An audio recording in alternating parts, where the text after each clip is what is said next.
What's going on, guys? It's Mac, and in today's video we're going to be putting a tire onto a new boat trailer. This tire is made by a company named eTrailer.com. I'm not sponsored by them, but they're a really cool tire company. They're fast shipping and they're really nice people, so I think you guys should go check them out. I'll leave it in the description.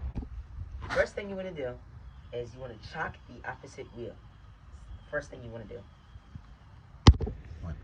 Alright, so always when you're doing things like this, you want to make sure that you have protection. I have my hand protection and I have my eye protection. Just in case in North Carolina there's a lot of things that can sting and bite, so we want to make sure there's nothing under here that can, get to us. Now, I'm going to explain to you guys what this is. This is a floor jack, 3-ton floor jack, which is the equivalent to 6,000 pounds.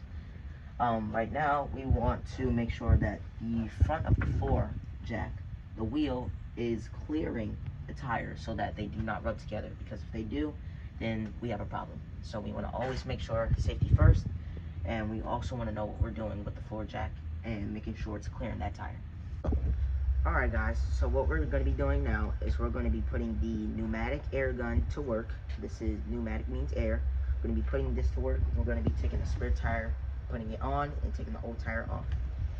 Also wanted to inform you guys on the appropriate sizes for the drive sockets. Right now we're going to be using a 1/2 inch drive socket, but I also wanted to let you guys know the different sizes to them. There's a 1/4, 3/8, and a 1/2 inch. And like I said, we'll be using the 1/2 inch.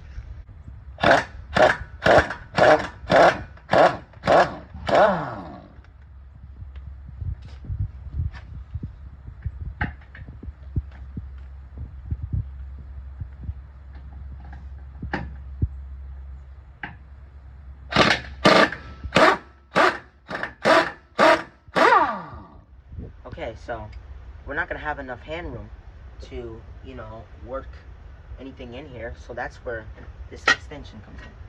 Okay, so we're going to put this on, and then we're going to put our 13th, 16th drive socket on as well.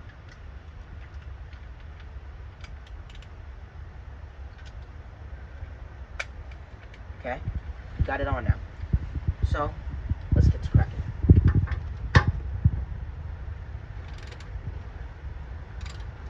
Always left it off. As you guys can see, I'm struggling. I don't weigh nothing but 92, 93 pounds, okay?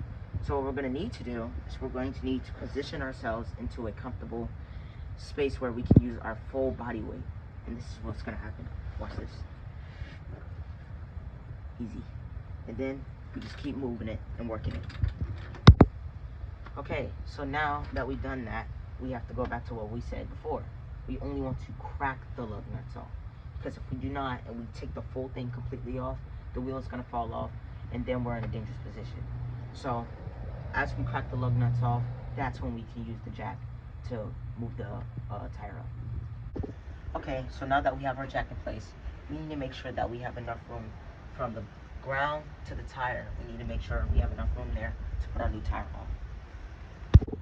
Okay guys, so now what we're going to do is we put our tire on, and so now what we're going to do is we're going to reverse the process. We're going to put our lug nuts on, but the key to this is we're going to only put them on finger tight. Okay, now we have dropped the jack back down. This tire has full weight back on it. So what we're going to do is something they call a star pattern. That star pattern comes from right here to this, to right here, down here, and up here. This is very vital because they all give equal tension on the lug nuts. As first mate on my uncle's boat, it is vital that every single time we get out of the salt water, we immediately spray fresh water down on these lug nuts. That is important because it keeps these lug nuts from rusting out. So now what we have is we have our air gauge here, and we're going to set the tire to a recommended 50 psi, and psi stands for pounds per square inch. So let's do that now. I'm going to take this off to make sure we always going to put our stuff where we can find them later. Put it in. We're going to close it. I'm gonna check it. It's already reading 40 psi, so we're just gonna go up to 50.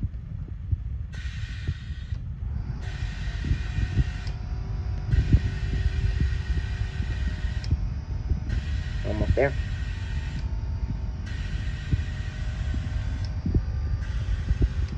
A good one.